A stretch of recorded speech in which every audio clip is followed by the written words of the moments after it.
And for the record, you are Bob Harden Yes, I am. from Austin. Yes, I live in Austin. And what is your occupation or profession? I'm a professional engineer that specializes in groundwater hydrology. And for the record, you represent Mesa Water LP and G&J Ranch Inc. Yes, I do, through our firm, R.W. Harden Associates. and have done work for both of them and many others in the Texas Panhandle. Yes, I have.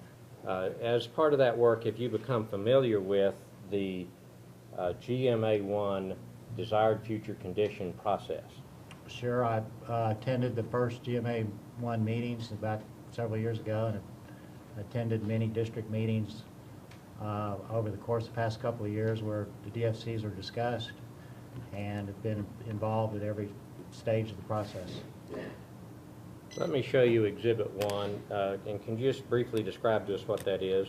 This shows the extents of GMA1, the dark black outline. The blue area is the Ogallala, extents of the Ogallala Aquifer, and then we have the 4 groundwater district boundaries that are part of GMA1. It appears to me that we caught just a little piece of High Plains in GMA1. That's correct. And of course, the rest of High Plains is in another GMA altogether. GMA2. All right. Let me show you Exhibit 3. Tell us what that represents. This is dividing the Ogallala into 2 compartments, a northern compartment north of the Canadian River and a southern compartment south of the Canadian River. We can call these aquifer subdivisions based on the characteristics of aquifer flow that exist naturally. Now, you have been familiar with the Texas Water Code all during your career as a hydrologist, is that correct? Yes, I have. And under the Texas Water Code definitions in Chapter 36, is there a definition for aquifer and subdivision of aquifer?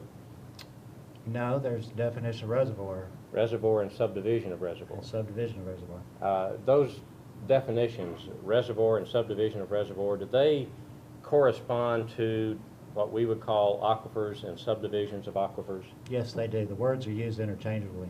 All right, so the area that is depicted in green there would actually be a separate subdivision of a reservoir, but we'll refer to it as subdivision of the Ogallala Aquifer. That'd be fine. And the area that appears to be in purple would be a southern subdivision of the reservoir that we know as the Ogallala Aquifer. That'd be correct. And we'll, again, refer to that as subdivision of an aquifer for these purposes, correct? Sure. All right. Let me show you Exhibit 4 and let you tell me what that represents. Exhibit 4, these black lines are the what we call flow lines of the aquifer. They're drawn by looking at the water table elevation map, the contours specifically of the water table elevation, and drawing lines on those contours of the water table elevation perpendicular to the contours. It's a common thing that groundwater hydrologists do to draw flow lines of an aquifer. These are the flow lines that depict the northern portion of the Ogallala from the southern aquifer subdivision here at GMA1. All right, so is it fair to say that that this depicts how water will actually or does actually flow in the aquifer today?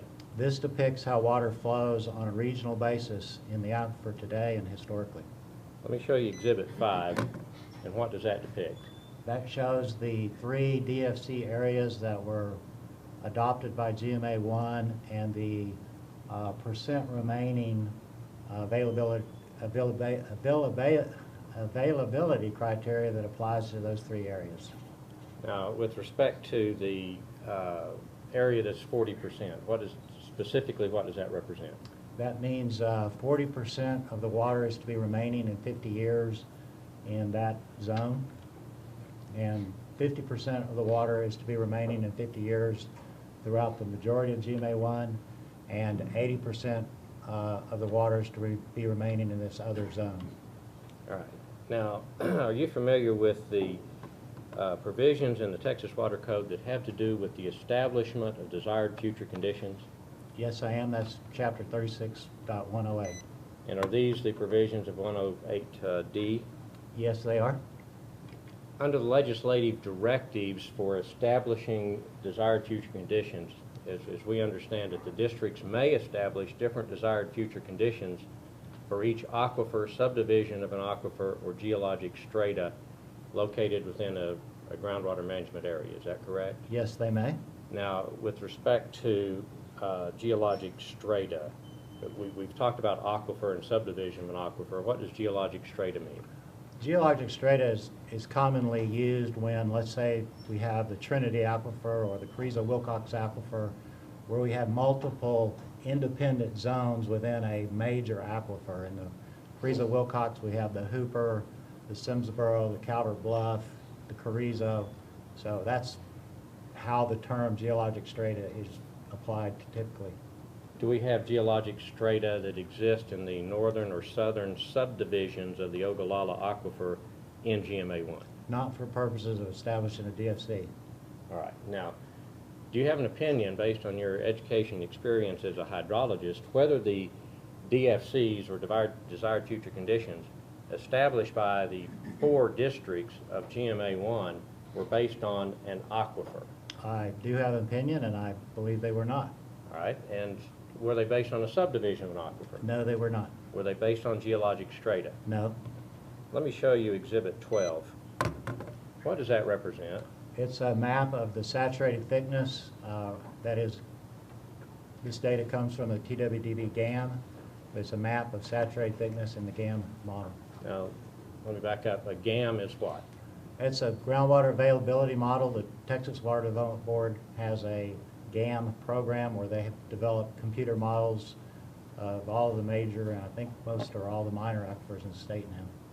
All right, and it's my understanding that in doing their duty to establish desired future conditions, the 4 districts relied on TWDB GAM runs. Is that correct? Yes, that's correct. And a specific GAM run, correct?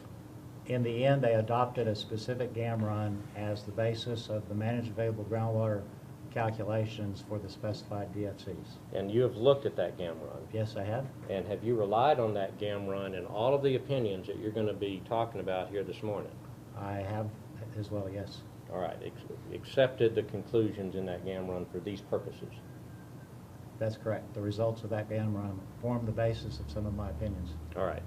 Now, going back to Exhibit 12, this is a saturated thickness map of the Ogallala. That's correct. If you were going to draw a line to establish different desired future conditions in the Ogallala Aquifer in GMA1, based on this map, where would you draw those lines? It would be difficult to use saturated thickness as a basis for identifying proper management areas up here, so I would not be able to do it based on saturated thickness.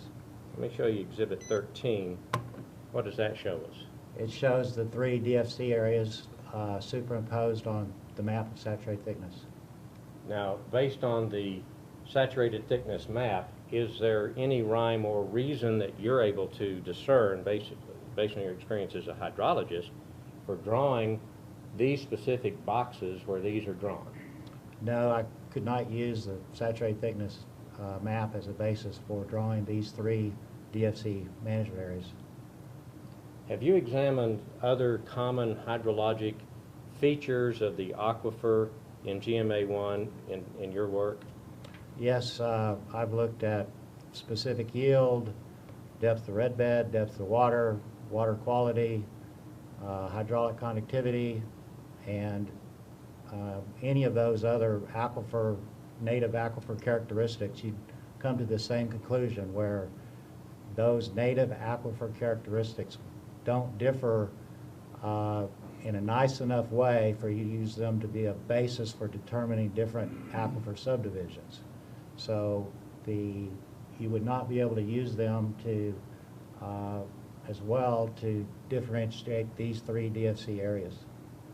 I want to be very specific here about one thing. If you're standing on the line that's drawn there between the 40% DFC and the 50% DFC, is there anything, hydrologically speaking, that's going to keep water from flowing from one side of that line to the other? There's nothing that would keep water from flowing between these DFC areas. And can you explain to us real briefly what the principle of continuity is? Continuity means it's a hydrologic principle when you do a mass balance. You've got ins and outs of a system, and it's like your checkbook. If you want to balance your checkbook, you got to add up your deposits and withdrawals, and continuity requires you to contain the balance of your checkbook. So here we have, the continuity of the 40% area would include the water flowing into the 40% area and the water flowing out of the 40% area. And to be certain, water will flow in and out of that area from the 50% area. It will flow both into the 40% area and out of the 40% area to the 50%. There'll be an interchange of flows. And the same would be true with respect to the 80% area. That's correct. And so if you're pumping water on the west side of the 80% box, you'll be drawing water from that box. You'll be drawing water from the 80% box, and if there's not offsetting pumpage in the 50% box, you'll be drawing water from the 50% area. Because there's nothing, hydrologically speaking, in the aquifer that will stop the water from flowing on one side of that box or the other. That's correct. You're getting real close to the words roll of capture. All right.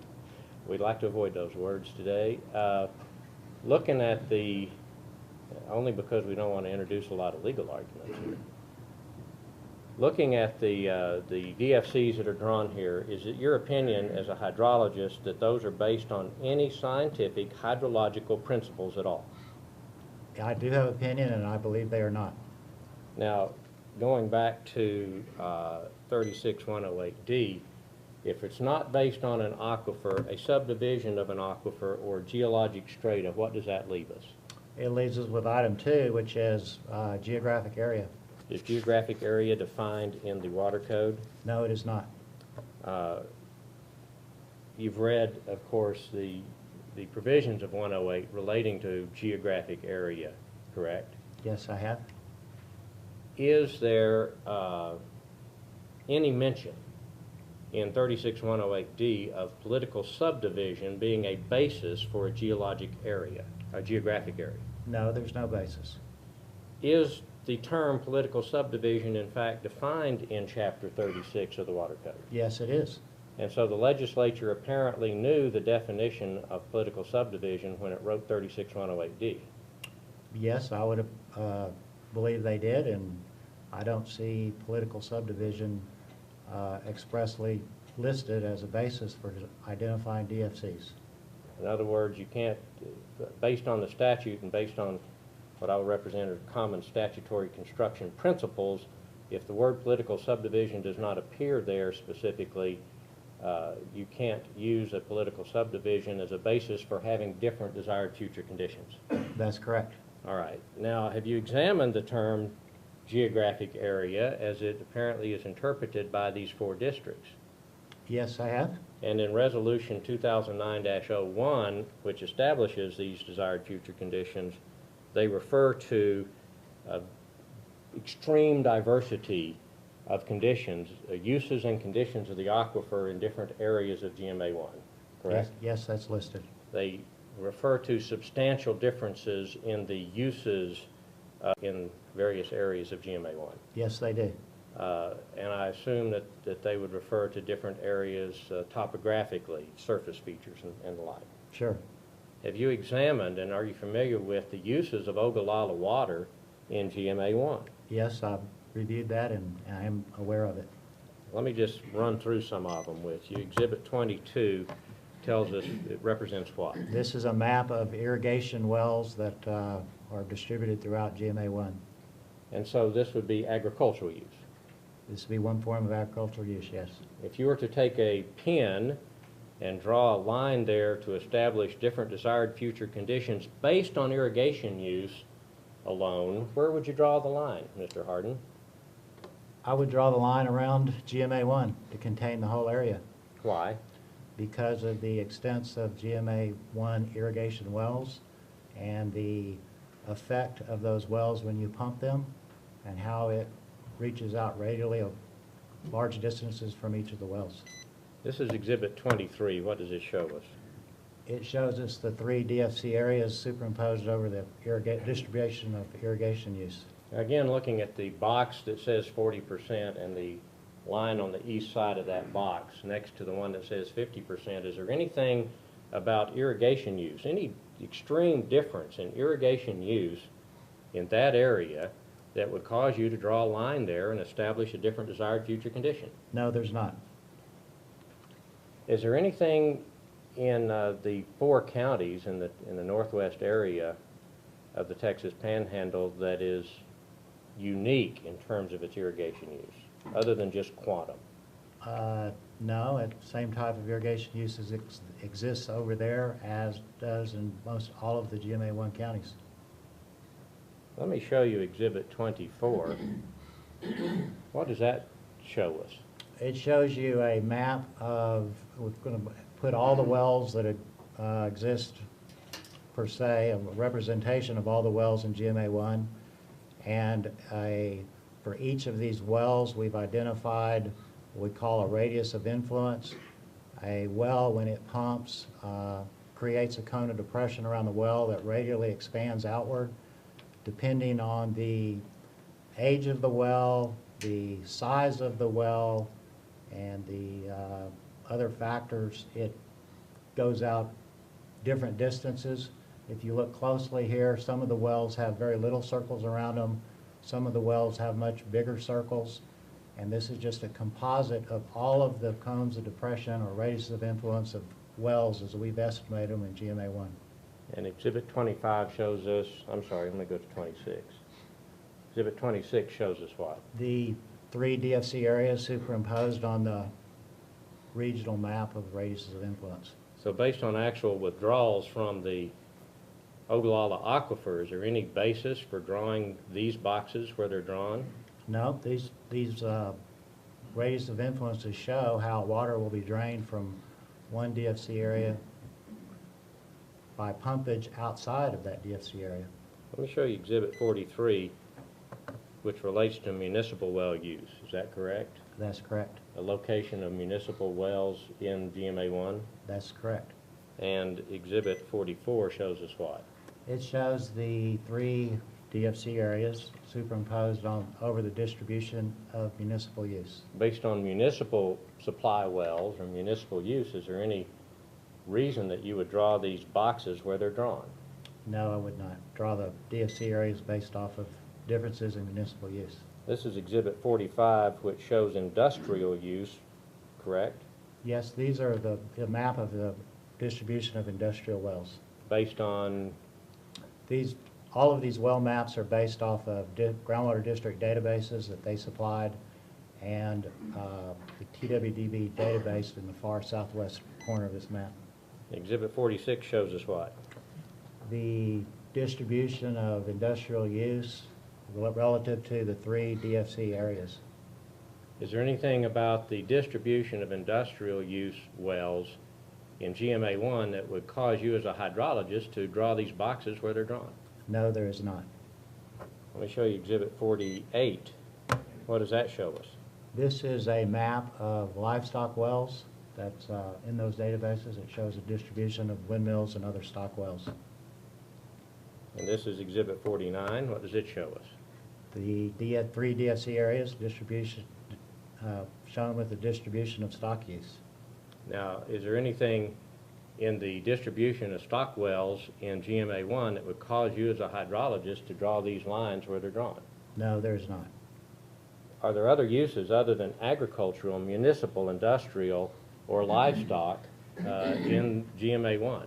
There are other minor uses. I guess the TWDB refers to them something like, say, medical use or this or that, but none of them are widespread or none of them form any distribution that would cause you to want to draw these 3 DFC areas based on those uses. I guess there's oil and gas use, but it's outside the purview of the regulation of groundwater districts. Is that correct? So far? All right. We have heard a claim from one of the districts that the DFC of 80% was designed to protect stream flows. Is that something that you would find to be a good basis for these DFCs?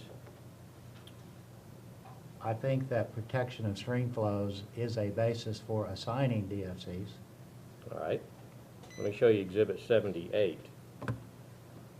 What does that show us? This shows us a map of springs, locations as depicted on United States Geological Survey 7.5-minute topographic maps. All right, is it accurate to say that there are spring locations in every part of GMA 1? Maybe not quite that extensive. They're certainly distributed throughout a broad part of GMA 1. They're mostly confined to the contact between the Permian and the Ogallala. The Permian's the underlying formation of the Ogallala. Where the Ogallala has been eroded down to that base, we find lots of spring flows at that contact point. There's other springs that are distributed wherever the water table intersects ground level. Do you have clients in the Texas Panhandle, folks that you have represented in the past who have springs on their land? Yes, I have, and have worked with them in estimating impacts to their springs. All right, would that include, let's say, Hartley County? Yes, we have had one client, J&J Ranch, who's interested in the spring flows on their property. Are those folks in Hartley County, in your opinion, any less interested in their spring flows than the folks on the east side of the county, of the Panhandle? I think any landowner in GMA 1 who has spring flows on his property is interested equally in protecting them. This is Exhibit 79. What does it show us? The 3 DFC areas superimposed over the spring flow locations. Do the DFCs that were established by the districts in GMA 1 offer equal protection for the spring flows in GMA 1? No, they do not. In fact, do they offer radically different protections for those spring flows? They do offer different protections, sure. Is there any rational basis for drawing these boxes where these are drawn based on spring flows alone? No, there is not. Let me show you Exhibit 15. What is this? This is a map showing natural regional recharge and natural discharge characteristics as the GAM model models them. The light cyan going to blue is recharge, that's inches per year, and then the red area is natural discharge, stream flow, spring flow, that type of thing, and it shows the distribution of discharge today in the GAM model that the GAM model represents. And Exhibit 16 shows us what? The 3 DFC areas superimposed over this regional recharge discharge map. And Exhibit 17? Shows the flow lines that you get from the water table elevation map. These flow lines are basically the conduits of recharge to discharge. Now, is there any basis, based on the hydrological features that contribute to spring flows, any basis for drawing these boxes, these DFC boxes, where they're drawn? No, there is not. Is it accurate to say that if you really wanted to protect spring flows in the 80% area, that you would need to move the 80% box further west? Probably further west, south, and north. You would need to contain the, anytime you're looking at spring flows, you got to look at, well, where's the regional recharge source to those spring flows? And you want to draw a boundary around the regional recharge that maps to the natural discharge location. And so if the 80% area is based on the desire to protect stream flows, in your opinion, is it adequate to do so? No, it is not. It's not a proper management area of this aquifer. And what is a proper management area of this aquifer? Historically, proper management areas have been utilized by the state of Texas as aquifer subdivisions. Aquifer subdivisions throughout the 50s and 60s, and probably maybe earlier, were the basis for forming groundwater districts. And historically, aquifer subdivisions have always been honored when we start talking about proper management areas. Do these DFCs in any way honor those principles? No, they don't. As we said, they don't appear to conform to 36108D1. They appear to only be geographic areas of some sort. All right. So we've looked at various uses, agricultural, industrial, municipal, livestock, and spring flow, any of those uses justify a different geographic area for these DFCs? No, they do not conform to the distribution of those uses or characteristics of those uses, don't map or conform to these three DFC areas. And looking at Exhibit 72, can you tell us what this is? It's a map of GMA 1 with the Ogallala again, and a map showing the county boundaries in GMA 1. Now, none of the other maps we've looked at so far have shown any county boundaries, is that correct? That's correct. Exhibit 73 shows us what?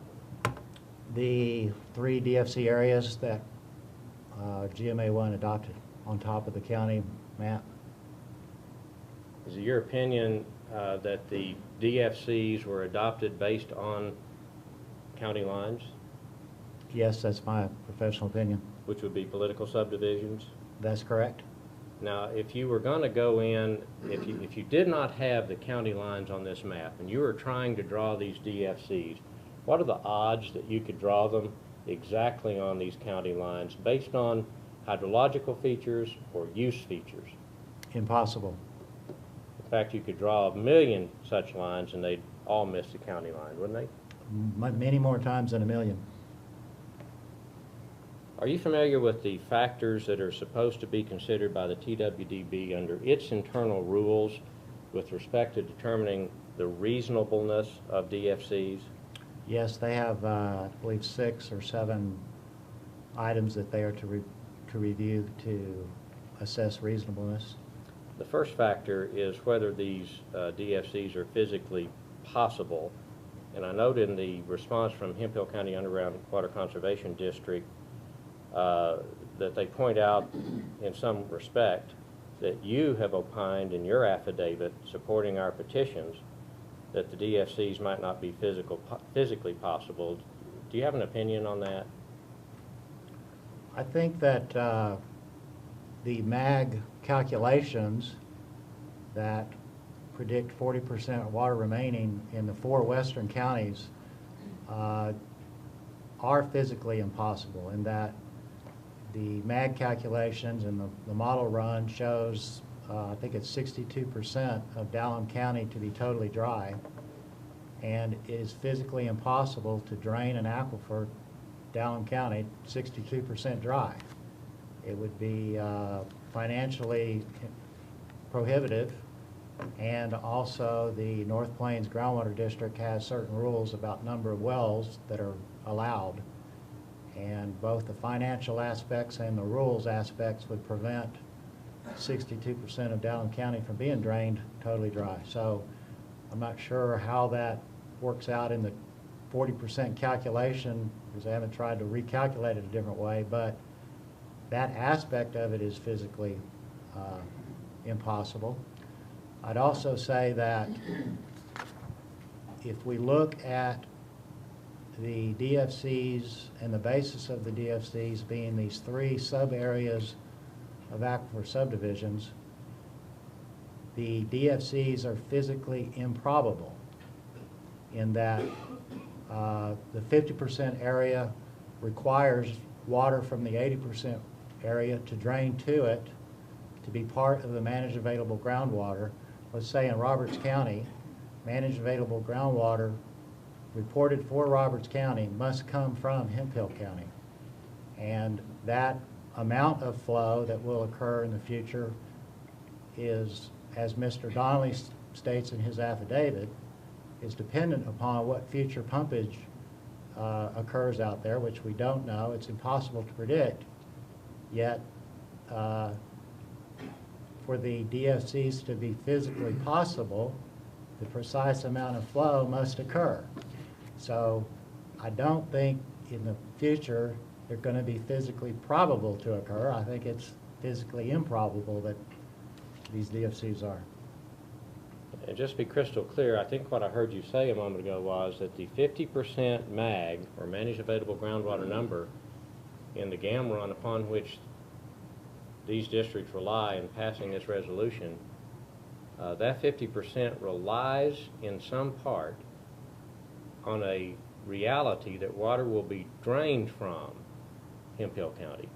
That is correct. That's documented in the GAM run that forms the basis of the calculation of the MAG and supports the finding that the DFCs are there. The second factor that is to be considered is socioeconomic impacts. Have we seen much quantification or discussion of those in this process?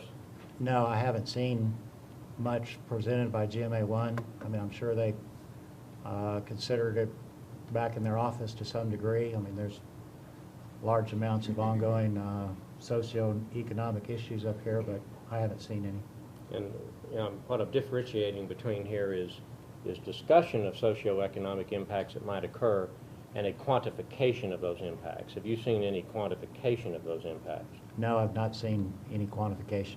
The third factor to be considered is potential environmental impacts of the DFCs. Have you considered those? Sure. And I think paragraph 25 of the G&J Ranch Inc. petition, Mr. Arrington specifically refers to stream flows as being a basis for the DFCs and complaining about that particular aspect. And again, we've looked at spring flows in GMA1, is that correct? Correct. And I believe this is actually Exhibit 78. Exhibit 79 will show us the existence of springs with an overlay of the DFCs. Is that right? That's correct. Are springs located in many areas of GMA1 that don't enjoy the 80% protection? Yes, there's springs in the 40% area and the 50% area. And I think we discussed a moment ago that it's your opinion that the 80% DFC box in and of itself will not adequately protect spring flows inside that box That's correct. because of the hydrological realities of where that water comes from. It's kind of a piecemeal approach to try to protect spring flows in Hemphill County by only managing Hemphill County. Now, with respect to the 40% area, what protection is offered for the environmental issue of spring flows there? The protection that is provided is that 40% of the water is to be remaining in 50 years. And is that going to adequately protect spring flows in the same respect as the 80% box is intended to on the other side of the GMA? No, there'd be a different level of protection afforded in those two different areas. The fourth policy factor, or the fourth factor to be considered by the TWDB is policy and legislative directives, and I believe that the two petitions both indicate a belief that the DFCs do not meet the policy directives of joint planning. Do you have an opinion on that issue? Yes, I do. I do believe that GMA1, while it's a challenging job, and this is the first time everyone's trying to do it, I still believe that GMA1 has not jointly planned. We've kind of compartmentalized and politically segmentized aquifers, and the requirements of law, the requirements of Chapter 36, requirements of landowners mandate that we, and the requirements of state water planning require that we do something a little more advanced or developed, or we just do a better job than this. We've already seen that in terms of legislative directives, the legislation refers to aquifers, subdivisions of aquifers, geologic strata, and we've ruled out those as a basis for these DFCs. And then we looked at geographic area, we looked at it in terms of distribution of agricultural wells, industrial wells, municipal wells, livestock wells, and springs, all the major uses. Can we also look at topography and see if there's such extensive differences that might justify these different DFCs? Well, we can look back on the map on the back wall there and see the regional drainages and plateaus that exist in GMA1, and they're distributed in just about every county up here, different types of drainages, different types of plateaus. So, different topographies. the different topographies. And the question is, are they uniquely distributed in such a way as would justify these DFCs? No, they're not. Let me show you Exhibit 28, which is an aerial view of an area in GMA 1. Can you tell me what county that is? No, I cannot, Why can't you? because there's many areas of GMA 1 that have center pivot irrigation. I'll represent to you that's Ochiltree County. Are there other areas in GMA 1?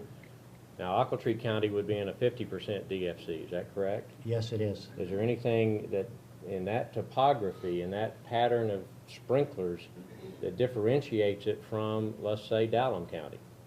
I do not believe so, no. This is Exhibit 33. And the question is, can you tell us based on just topography where this is? I cannot, no. Exhibit 33A will tell us that that's Hartley County. Exhibit 39, I'll represent to you as an area along the Sherman County, Hansford County line. Could you take a pencil and draw a line that would differentiate one DFC from another based on topography or pattern of use? Not with a rational basis. And let me show you Exhibit 40, which shows us where the county line actually exists. Any rational basis for drawing that line there and making a difference of 40 to 50%? No, I do not believe there is.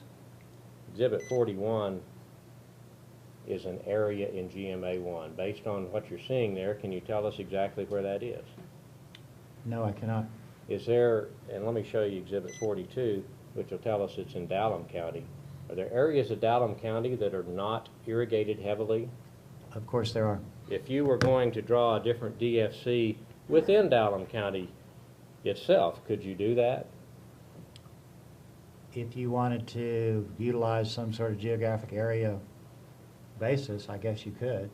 Drawing a line east to west somewhere?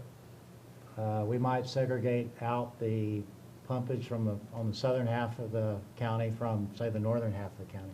Is it accurate to say that there's heavy pumpage in the southern half of Dallam County as compared to the northern half? Yes, there's a lot more intensity of use in the southern half than the northern half. Based on aquifer characteristics, would you actually draw a different DFC within the county based on pumpage alone?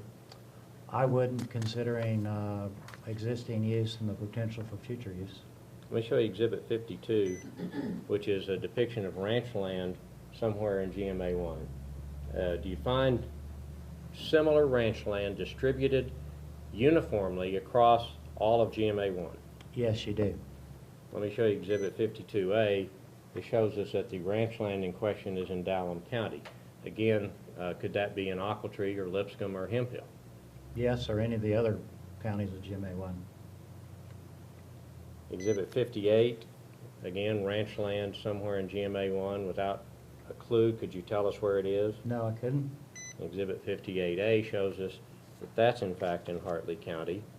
Exhibit 63 is a depiction of land somewhere along the Hemphill-Wheeler County line, which would be a county line where on one side you get a 50% DFC and on the other you get an 80.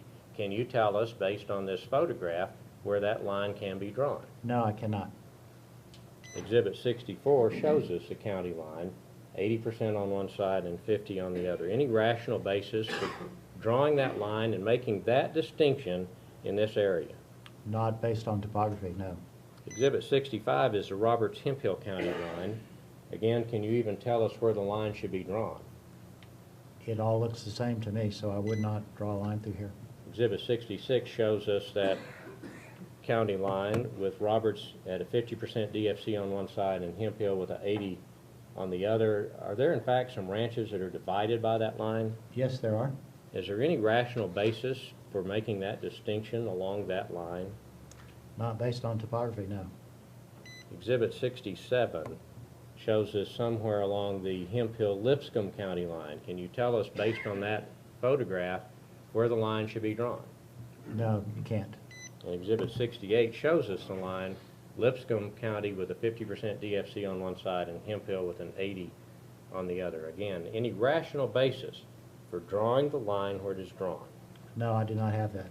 You conclude that the lines are drawn strictly based on the political subdivision of either the county or the existence of a groundwater district in that area. I believe that's the basis for drawing the 3 DFC areas that we're drawing, yes. The fifth factor is impact on private property rights, is that correct? Yes, it is. Will these DFCs impact private property rights? They already have, and yes, they will in the future. And how have they already impacted private property rights? Well, I believe there's been, I'll let George Arrington speak to this more, but, and Steve Stevens, there's been offers made for water rights that excluded certain areas based off of regulatory concerns. Already the planning of water will be affected by the perception of groundwater availability that these different DFCs provide, and so I'll just say it's already occurring. You're familiar with the water market in the state of Texas? Sure, I've been involved with lots of water rights transfers in Texas, especially up here in the Panhandle. Would people who are looking for reliable long-term water supplies want to purchase water in the 80% DFC area? If we're looking at just the regulatory concerns that these DFC areas will provide, then typically a buyer of larger amounts of water, or a desire to larger amounts for any kind of industry, so forth, will avoid the 80% area to go to more of the 50% area, say, in adjoining counties. Well, we've already seen Exhibit 12, the saturated thickness. It appears that this 80% area enjoys some of the greatest saturated thickness in the Panhandle. Yes, the 40%, 50%, and 80% areas all have similar groundwater availability criteria or characteristics. And so what you're telling us is that based on the designation of that area as 80% DFC, purchasers wouldn't be interested in that water. There'll be a regulatory burden that's greater over there than there would be in the 50% area. Let me show you Exhibit 88A, a letter from Kemp Satterwhite to Mesa Water. He says Inc., but it's LP. Are you familiar with this letter? Yes, I am. The date is February 17 of this very year, correct? Yes, it is. And the middle paragraph of that letter says, during our meeting, you asked what rights we were interested in, meaning water rights. And I stated I assumed it was all or nothing type deal. You confirmed that was your preference. After giving that more thought, it appears to me that your holdings in Hemphill and Lipscomb counties could be more of a liability to Crimois than an asset. The rules the Hemphill County Groundwater Conservation District is leaning toward will surely cause litigation for anyone wanting to develop water there. And so he turns them down on Hemphill, correct? That is correct. He did not want to purchase the water rights in Hemphill County that Mesa owned. The last sentence there says, by leaving that area out of our deal, Crimois is able to offer a higher price for the balance of your holdings, meaning that the area in Hemphill County apparently is an impediment to value rather than an increase in value, correct? Yes, that would be a way to interpret that sentence.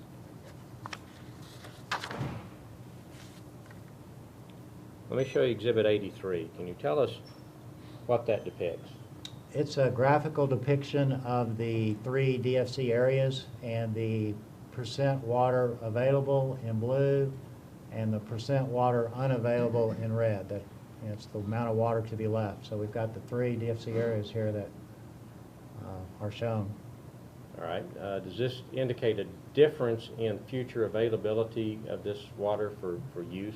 Sure. The 60% is 3 times 20%, and 50% is 2.5 times 20%.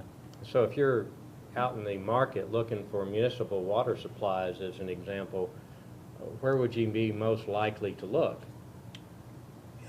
Just looking at using DFC criteria alone, I'd look in the 60% or 50% availability.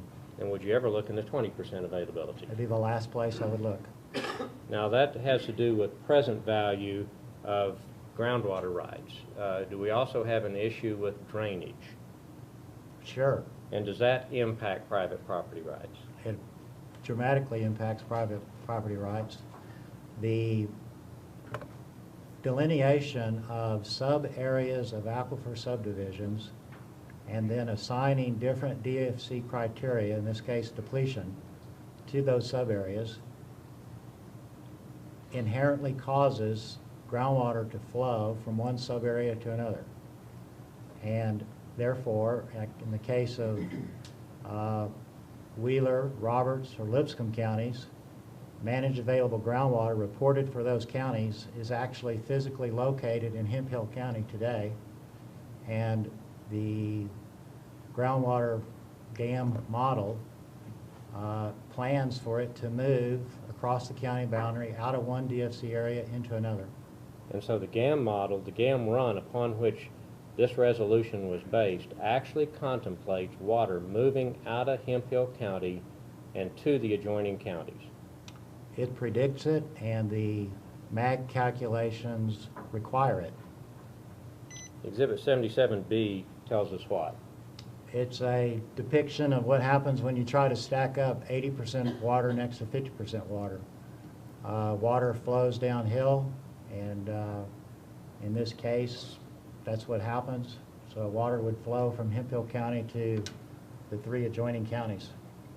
We also have a small case of this in Moore and Hutchinson County as well, where managed available groundwater in one county, in one DFC area, is being relied on by drainage from an adjoining DFC area in an adjoining county. And again, we can't get out of this problem if we're going to use sub-areas of aquifer subdivisions and apply different DFCs or groundwater availability or different depletion values to them. We're going to get into this problem every time in every aquifer across every part of our state. It's kind of like trying to divide the water in a water glass between one side and the other, isn't it? It's just going to flow? Yes, it is, and it's, again, I just want to go back to why historically aquifer subdivisions have always been relied upon to delineate the proper management areas of aquifers. Let me show you Exhibit 80. What does that show us? It shows us a kind of a zoom in of Roberts and Hemphill and the surrounding counties. We have the water table elevation contours on there. This is a map from the GAM, say 2000 current present time. It shows the blue arrows, which are showing the direction of flow that presently is projected by the GAM. Exhibit 81. It's the results of the GAM run that Resolution 2009-01 is based on. Again, we have the water level contours. I believe it's 2055 or 50 years, if you will.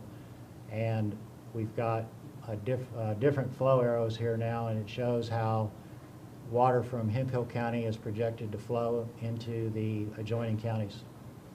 And so if we continue with these specific designated desired future condition areas, and if the districts pass rules as they are legally obligated to do to achieve these DFCs, this is the result over 50 years.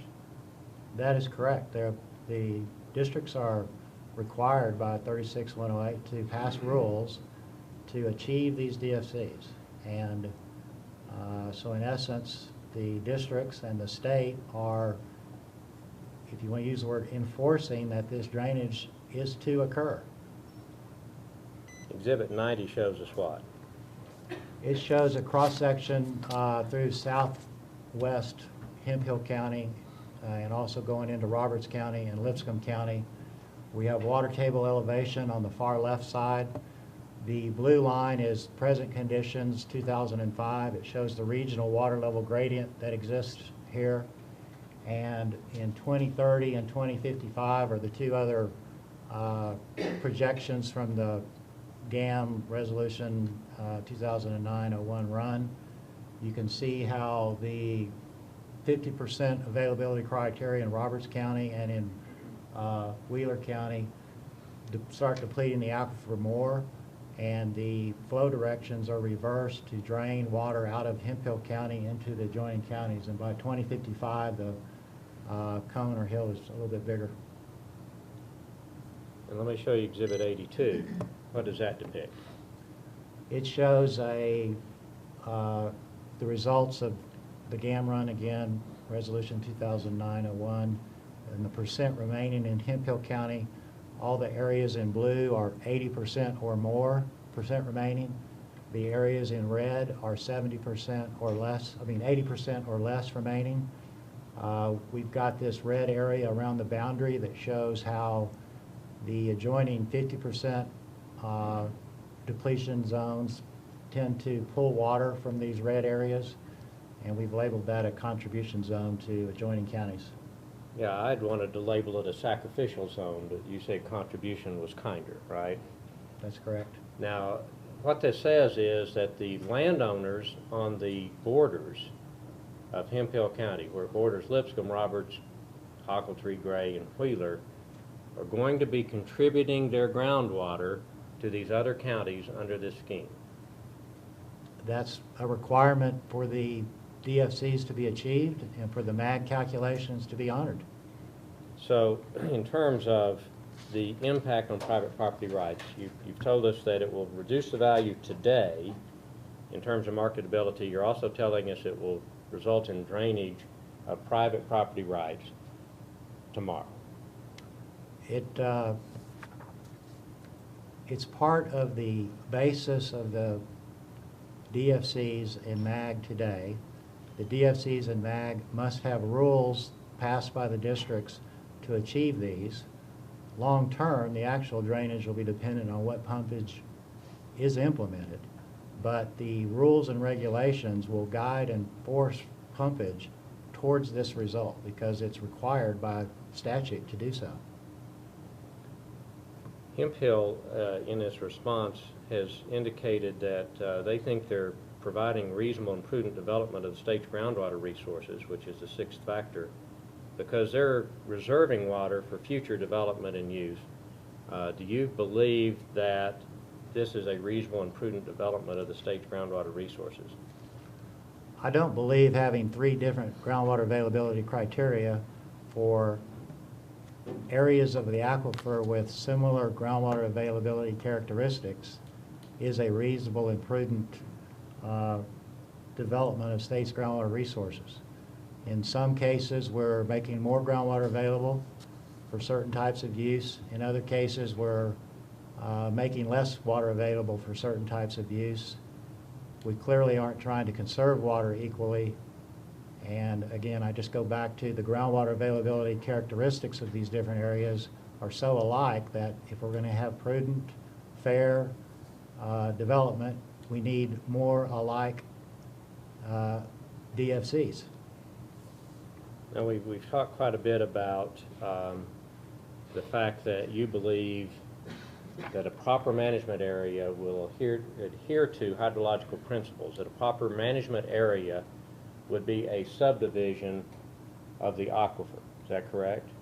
It's just not me. It's been the state of Texas's policy for a long time.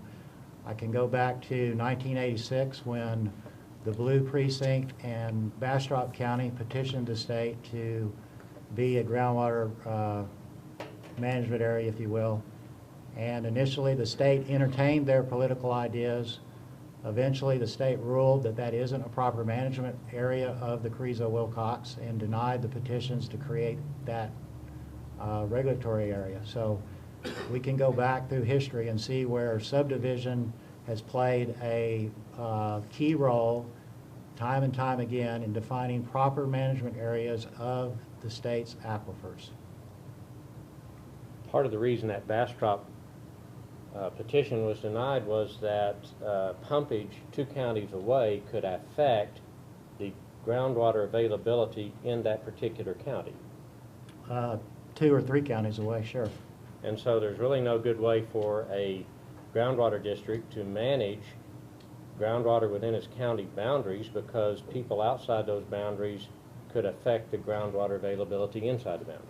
It gets real complicated, and then I also don't believe the state is equally protecting private property rights and creating fair and impartial regulation.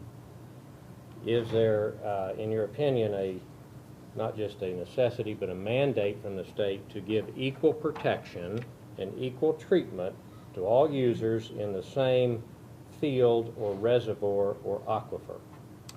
Well, 36101 says the districts must pass fair and impartial regulations. And there's been the Mars case in oil and gas in the mid-1940s that addressed this specific issue. And it's the same issue we have here in groundwater. It's why subdivision was part of the vernacular of groundwater management for decades and decades.